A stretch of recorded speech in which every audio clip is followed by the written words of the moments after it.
Hello everyone, Kerbal Corpors here, and this is Phoenix. I am making a update I'm making another ship video for my, armament series. This is the Condor. It is my largest ship. I'm not gonna carrier because the carrier's hollow, so I think that would be mainly cheating. I have made some edits to my other ships, however it's minor edits to the armor which I wouldn't consider making a video on. But I'm going to be talking about the Battleship.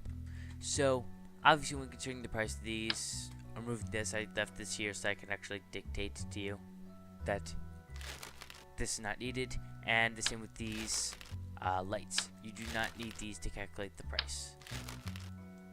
So first things first, make sure to remove all these. For some reason, when you create these, stacks, it ends up not working too well with the symmetry mode. Even though these things were created with symmetry, I don't know exactly why that happens, but it does. So remove all those, and this is the ship that's left. Like I said, this is a battleship. It is mainly to do the most damage possible, and just when it goes, a lot of ships die. It's very key to try and get this to move as soon as possible. It is loaded with 8 large missiles. I will consider maybe lowering those down in the future. It'll depend after some tests, as well as changing the armor a bit. I have done some tests with ships, and the armor may have some difficulties, but I'll see. This does have quite a bit of armor and extra padding, so it may not even be necessary. But 8 large missiles and 8, medium missiles.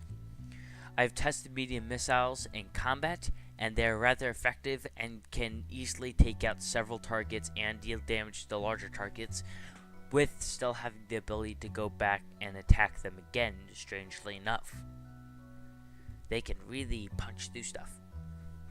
But the large missiles are built with a high tolerance head in order to make sure that it has high penetration power, along with the RCS up top, because it's going to be using RCS to originally get out and do a one fire type thing.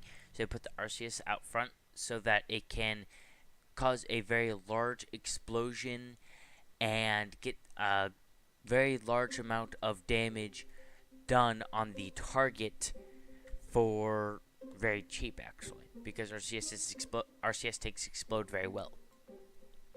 There's minor maneuverability, so I can move away from this and not deal massive amounts of damage to the thing in the back through the heating damage.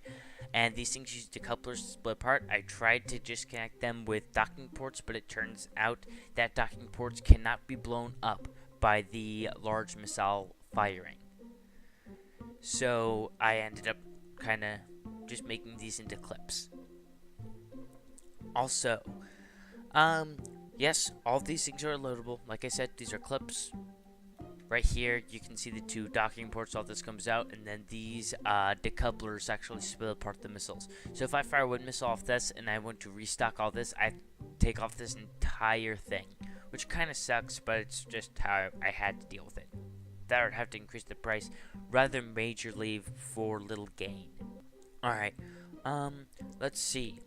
So, first off, it can actually fire all 8 of these smart missiles at once, because they're smart missiles and they can actually fire themselves, which is also a big bonus, because like if there's any damage to this, they would actually be able to still fire. Also, I don't know why this is sticking beneath this, but that's just kind of how it's doing it. Like, if I'm scrolled right here, it's selecting these 2 and this plate right here, not the fuel tank, even though you see the fuel tank right here. So if that's just some visual glitch, I wouldn't mind that. If you actually look in the center right here is the actual cockpit. Rather safe and snug in there. I don't think it's in much danger, but after some tests and the test round, I should be able to tell if there's going to be any problems with that. This thing is pretty slow at this point because it's a very big and heavy ship. These plates actually weigh a ton. Not like an actual unit ton, but you get what I mean. And that's why it has 4 engines in order to actually get to properly move around.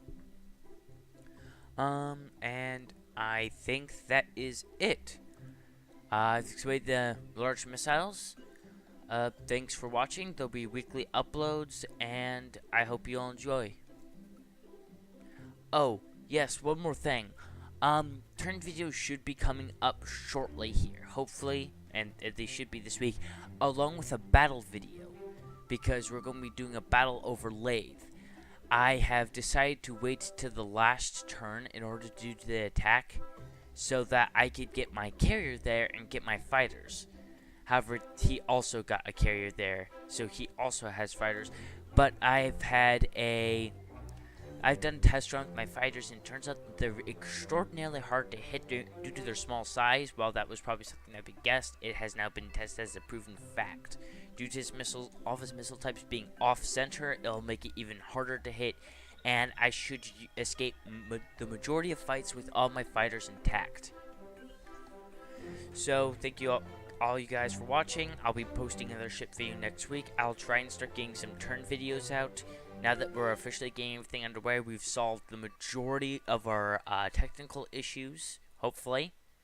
I hope I didn't jinx myself. And we've got the majority of the system figured out, so there should be a update video released on the main channel sometime this week. We should also have the new intro fixed sometime this week. Sadly, this video will not have it. Anyway, again, I keep on getting distracted. Thank you all for watching.